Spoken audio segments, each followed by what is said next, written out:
인생은 B와 D 사이에 있다. 프랑스 철학자 장폴 사르트르의 명언이죠. 모든 생명은 탄생과 동시에 죽음을 수반할 뿐더러 매 순간 인생은 선택의 순간에 직면해 있다라는 현실을 통찰력 있게 표현한 말인데요. 실제로 우리는 살아가면서 수많은 정보들을 토대로 하루에도 수십 번씩 선택의 순간에 직면하게 됩니다. 실제로 예전에 비해서 선택을 위한 제공되는 정보들은 폭발적으로 증가한 반면에 이 정보의 홍수 속에서 만족스러운 선택을 하기는 더 어려워진 것이 사실인데요.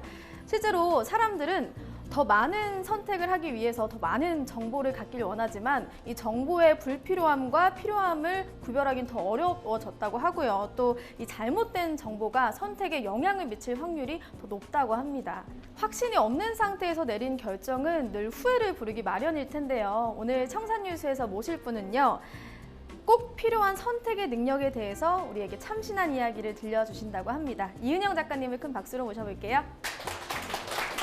안녕하세요. 네, 반갑습니다. 반갑습니다. 네, 작가님 오늘 어떤 강연 들을 수 있을까요? 네, 제가 선택에 관련된 일을 하다 보니까요. 질문을 정말 많이 받거든요. A를 선택해야 하나요? B를 선택해야 하나요? 왜냐하면 지금 선택 과잉의 시대에 살고 있잖아요. 그런데 돌아오는 답변은 사실 우리가 원하는 대답은 아닌 것 같아요. 아침에 일찍 일어나라, 열정을 가져라, 그리고 좋아하는 일을 끝까지 해라. 뭐 이런 이야기들이라서 사실 내가 하기에는 너무 피상적인 것들이다. 그래서 오늘 이 시간에는요, 제가 선택 전문가로 왔기 때문에 여러분이 현재 있는 지점에서 다른 지점으로 정말 옮겨갈 수 있는 도움되는 내가 바로 쓸 수 있는 그런 팁을 좀 알려드리도록 하겠습니다. 네, 늘 멋진 강연을 들려주시잖아요. 네. 네, 오늘도 강연 기대해 보도록 하겠습니다. 네, 잘 감사합니다. 부탁드리겠습니다. 네. 네, 생각이 흐릅니다. 청산뉴스 이은영 작가님의 강연을 박수로 청해 보겠습니다.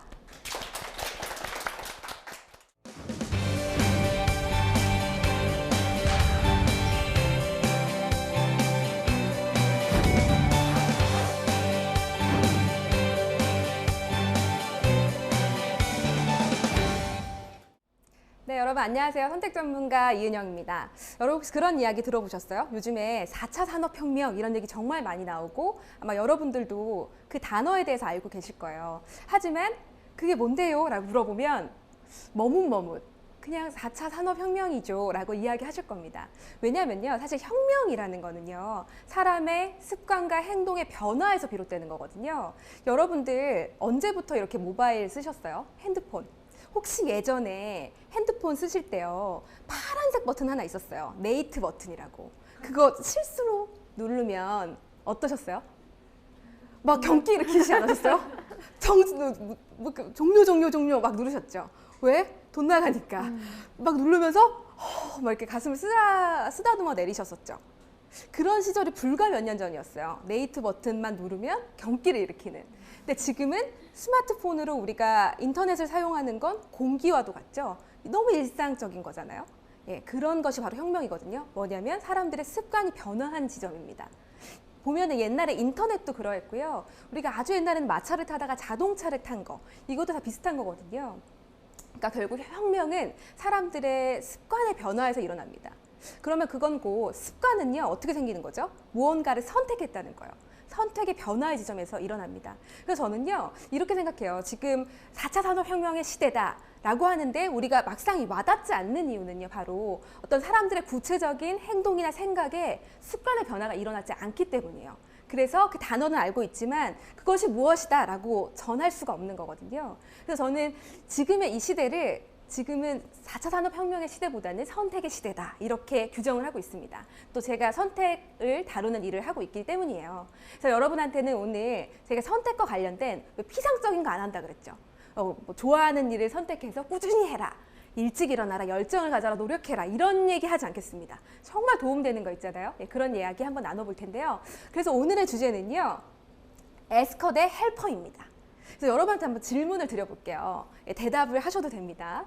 있잖아요, 여러분은 본인, 자기 있잖아요. 자기가 어떤 타입이라고 생각하세요? 예를 들면 그 에스커는요, 도움 요청 잘하는 사람 있죠. 아, 나는 이걸 원해요. 그러니까 요구를 남한테 하는 거예요. 좀 도와주실래요? 이렇게 적극적으로 요청하는 사람, 혹은 난 항상 도와주는 사람이야. 누가 나한테 도와달라고 하면 좀 힘들지만 희생해서 도와주고 항상 어떤 도움을 주려고 나의 에너지를 좀 쓰는 타입. 보세요. 첫 번째는 에스커, 항상 요청을 잘하는 사람, 자신 있게. 두 번째는 난 항상 좀 도와주는 스타일. 첫 번째인 분 한번 손 들어볼까요? 나는 요청을 잘하는 타입이다. 네, 그쵸? 한 분.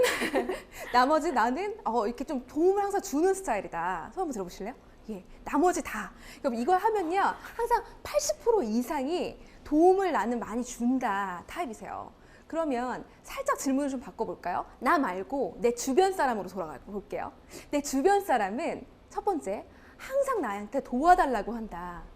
반대로는 항상 내 주변 사람 날 도와준다. 어떤가요? 대체로 항상 도와달라는 사람 투성이야. 근데 이상하지 않아요? 나는 항상 남들을 도와주는데 내 주변에는 항상 도와달라고 하는 사람만 있어요. 어느 한쪽은 거짓말을 하고 있는 거거든요. 왜냐면 제가 강의를 계속 가면요, 다 자기는 도와주는 사람이래요. 근데 주변은 다 도와달라고만 하는 사람이래요. 이게 어떻게 된 걸까?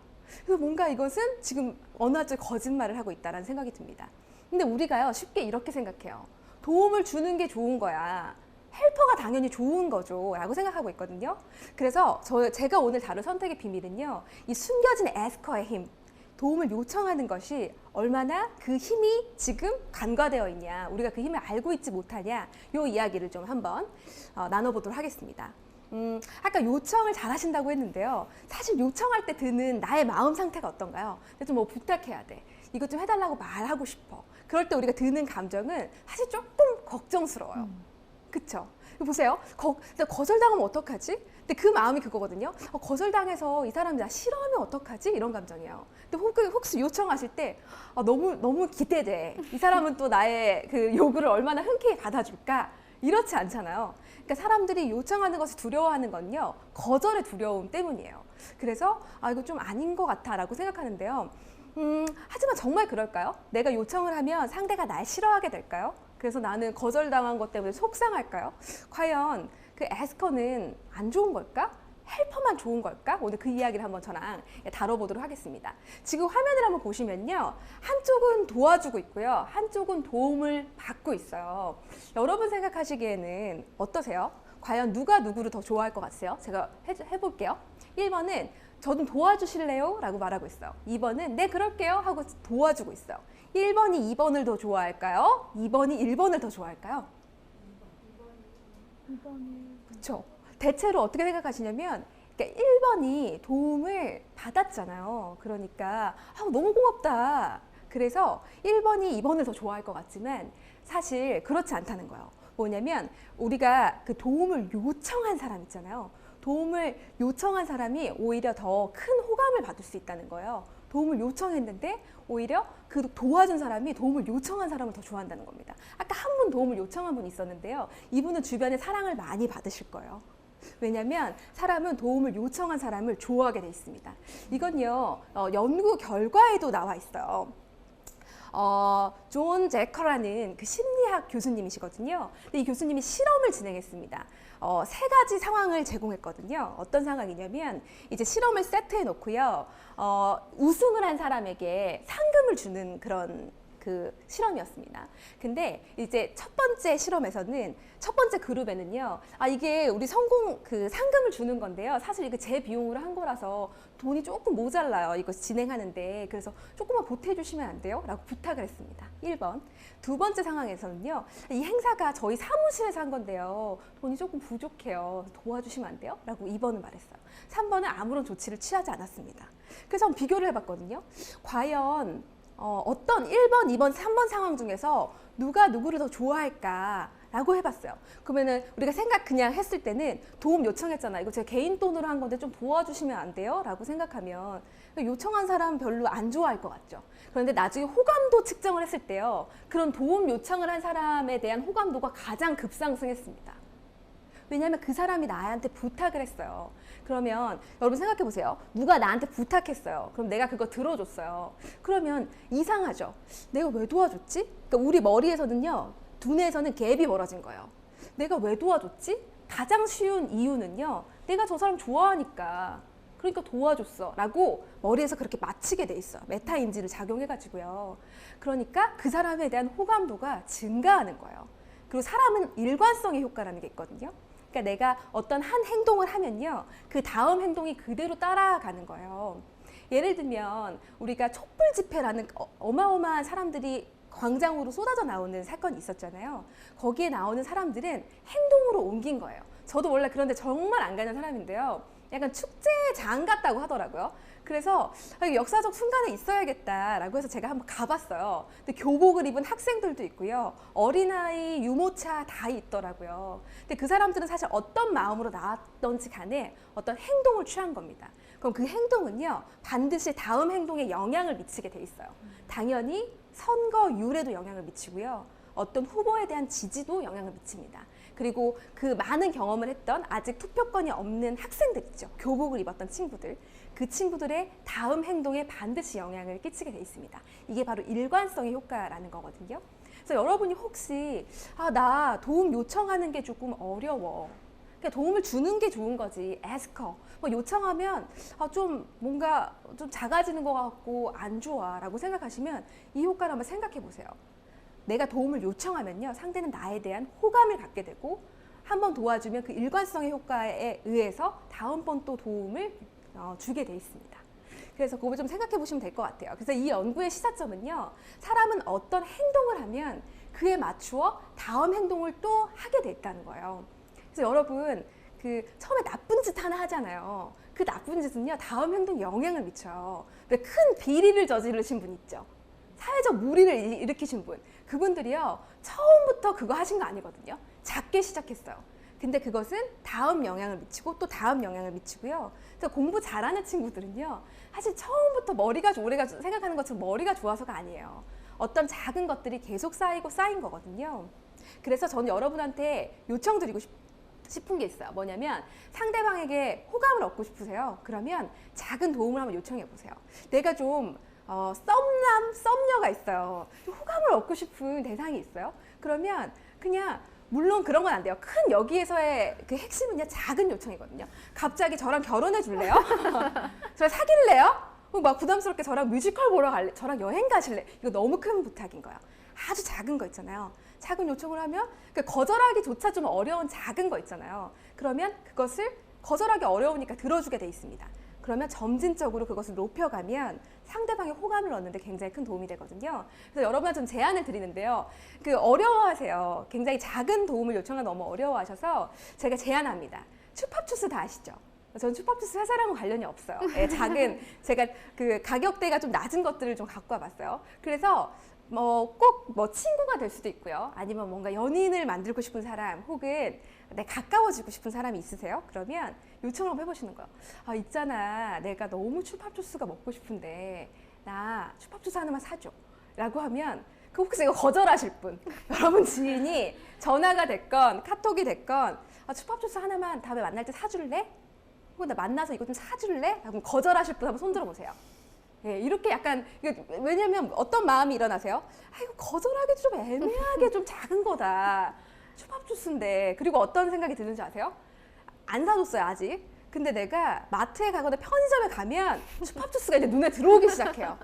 그때 걔가 그거 사달라고 그랬는데 어떡하지? 라는 생각이 좀 들게 돼 있거든요.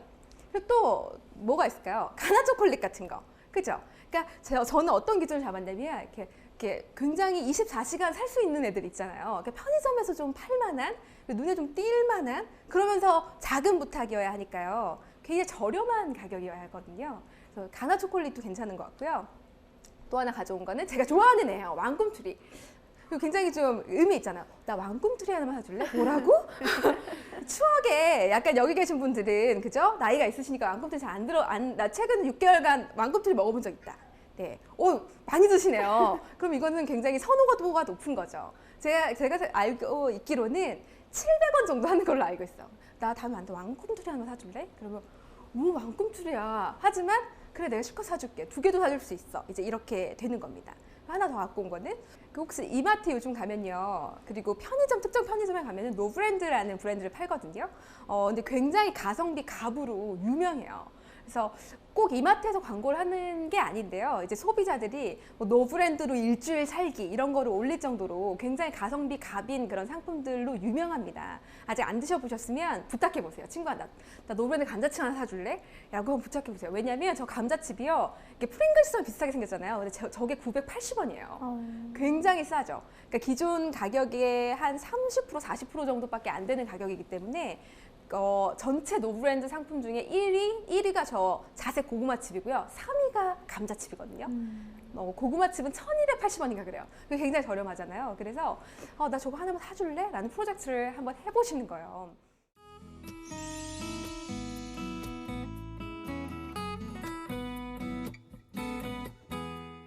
근데 여기까지 오셨을 때, 뭐 저런 작은 부탁이 도움이 되겠어? 라고 생각하시지는 않나요? 그래서 제가 또 이론 하나를 갖고 왔는데요. 알버트 반두라라는 교수님은요, 굉장한 그 저명한 심리학자이면서 이 포비아, 공포를 연구한 평생을 바쳐서 공포를 연구했거든요. 근데 그 공포 중에서도 어떤 거를 주요 대상으로 삼았냐면요, 바로 뱀을 대상으로 삼았어요. 왜냐면 대체로 평범한 사람들은요 다 뱀을 싫어하거든요. 여기서 혹시 뱀 좋아하시는 분 한번 들어와 주실래요? 그죠? 네, 그럼 우리는 평범한 사람들인 거예요. 왜냐하면 대체로 평범한 사람들은 그 뱀을 생각했을 때 약간 파충류고 좀 징그럽고라고 생각하잖아요. 그래서 거기에 대한 약간의 포비아가 있어요.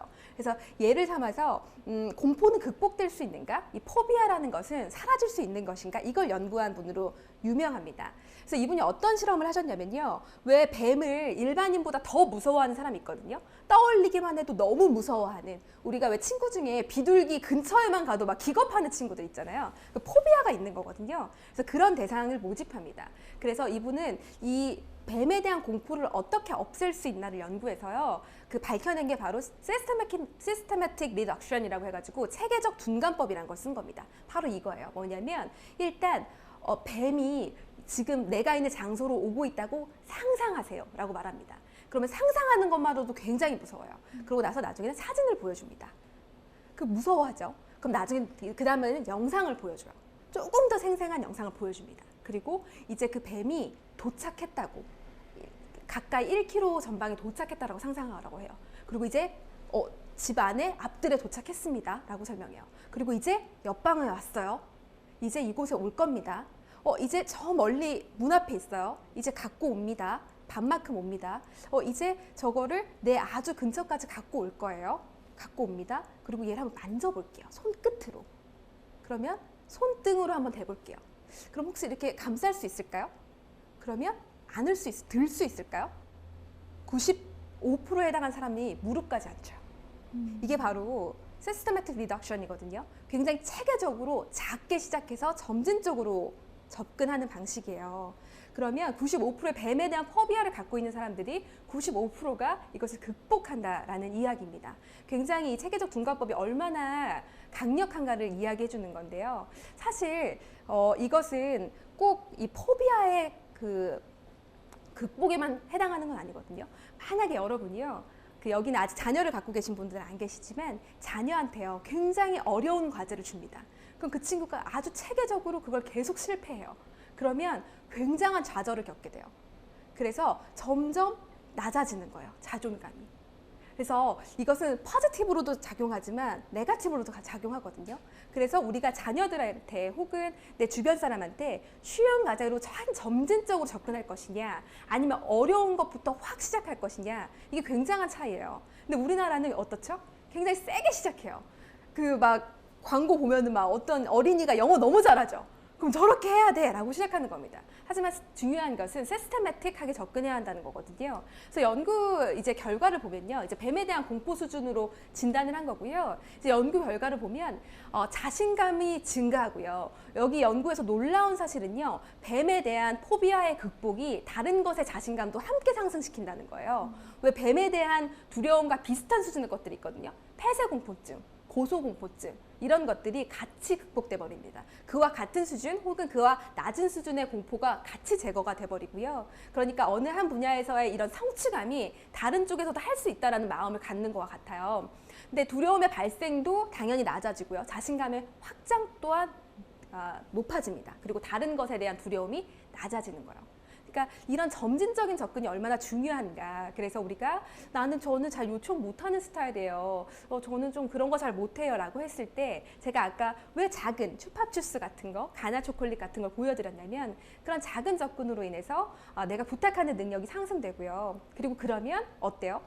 상대가 나를 좋아할 수 있어. 이거 내가 좀 작아지는 거 아니라 오히려 내가 부탁을 하면 상대가 날 좋아한대. 라는 이론을 하나 장착하신 거잖아요. 그러면 굉장히 내가 살아가는 데 있어서도 도움이 됩니다. 실제 이걸 한 친구가 있어요. 누구냐면 베이징에 사는 지아장이라는 중국인이거든요. 근데 이 친구가 뭔가 스타트업을 해서 사업을 하려고 했는데 그걸 작은 아버지가 아유 이런 아이들을 누가 사냐 이러면서 거절해 버렸어. 너무 충격이 커서 야, 회사나 들어가야겠다라고 이제 회사를 다니기 시작했거든요. 근데 그 스타트업에 대한 그 창업에 대한 꿈을 버리지 못한 거예요.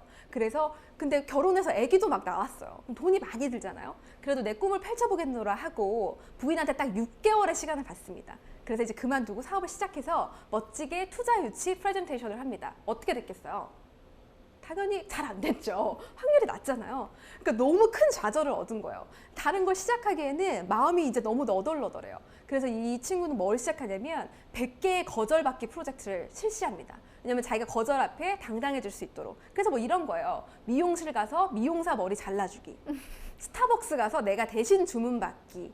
그리고 햄버거집 가가지고 그 콜라 리필이 아니라 햄버거 리필 부탁하기 뭐 이런 독특한 것들을 100개를 전진 배치해가지고요 이제 그것들을 시작하는 거예요.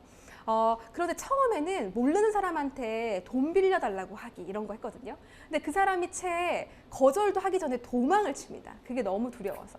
그런데 이제 나중에는요 이 친구가 크리스피 도넛에 갔어요. 그래서 크리스피 도넛 가가지고 도너츠를요 올림픽 링 모양으로 좀 주실 수 있으세요? 라는 당연히 거절받으려고 이거 일부러 하는 거예요. 강해지려고. 근데 크리스피에서 저렇게 도너츠를 만들어줬어요. 이렇게 하면 될까요? 해서 그거를 영상으로 자기가 찍어가지고 유튜브에 올렸거든요. 100만 뷰가 나옵니다.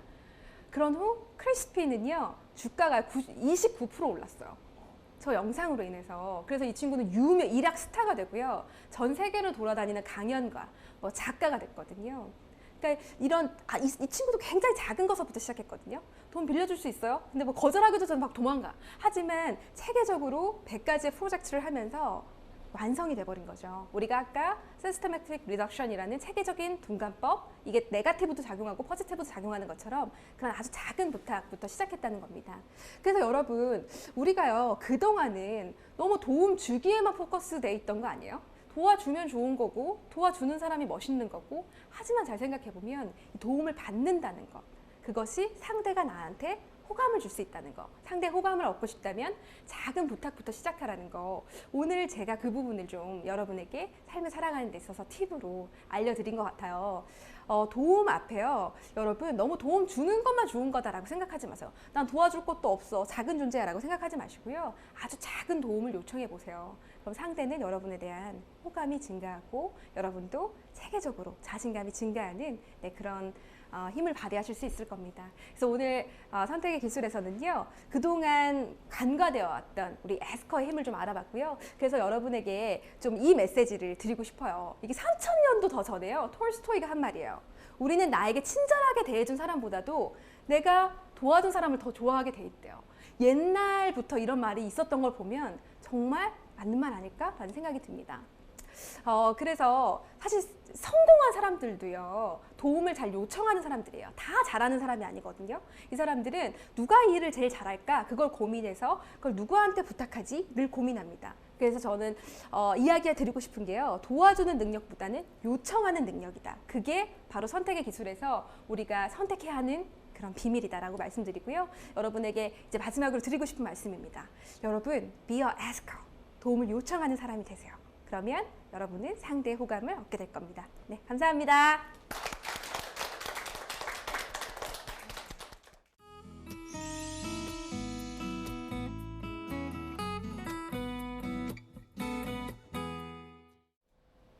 네, 이번 시간을 통해서요, 이 도움을 요청한다는 것의 힘이 정말 크다라는 걸 좀 알 수 있었던 것 같습니다. 근데 작가님, 네. 약간 썸남한테 네. 추파춥스를 사달라고 말하기 되게 네네. 그거조차 좀 껄끄러우신 분들도 많지 않을까요? 네. 하지만 가만히 있는 것보다 그럼 썸이 없어질 수 있잖아요.